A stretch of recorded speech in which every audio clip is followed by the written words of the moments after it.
All right. Today's story is about two different men in the aftermath of the Oklahoma City bombing. First man is a police officer. His name is Officer Terrence Yeakey.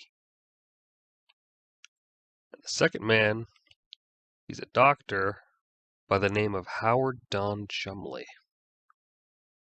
So in this one, let's just read this article real quick from whatever this website is, Dark Matter.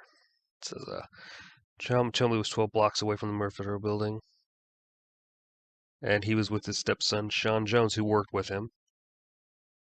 And he was the only doctor to go into the building. And soon after, he was asked, two FBI agents came up to him and asked to bandage his wounds, even though they had no wounds. Howard Don Chumlee told the real agents that, he didn't want to treat pretend wounds and that he would, report them to the medical board or whatever. For trying to do that. Anyway, 4 months after the Oklahoma City bombing, Howard was 47 years old when he was killed in a plane crash.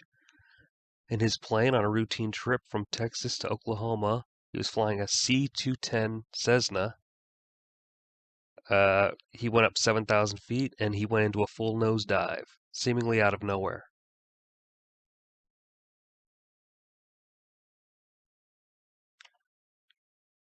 Terrence Yeakey also met a pretty terrible, unfortunate end. About a year after the Oklahoma City bombing, his body was found in a field in, a wide open desert in a small rural county called Canada County, Oklahoma. The two people who originally found the car that was on the side of the road, that was Yeakey's car, said there was so much blood in the car that it looked like someone had butchered a hog in the front seat. But Terrence Yeakey's body wasn't found in the front seat. It was found in the field nearby. He was found with a shotgun blast in his head, and there weren't enough powder burns, meaning that the muzzle of the firearm was at least 6 inches or more away from his head when it went off, which is rare for suicide. And he was also anemic. He had trouble, breathing or whatever, oxygen getting into his blood. Another thing people point out is that, he told his friends prior to his death that people were following him and that he had to get these documents out of his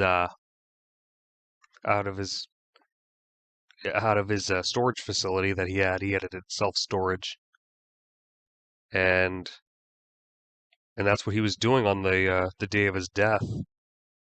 He was getting it out, and he told his friends he would meet him for lunch or dinner. And in between, I think it was 8 in the morning and 11 in the morning, he died. They don't really know exactly the time. Some other things worth noting is the documents that the two people, when they found the blood in the car, they found stacks of documents. The FBI shows up, and those documents disappear, according to them. And we'll get into a little bit of the document story a little bit later on in another episode. But another thing worth pointing out is that they said the soil was smoothed over to where his body was found, like someone had taken a shovel and unnaturally had overturned the dirt and flattened it, ruining, ballistics evidence and things like that.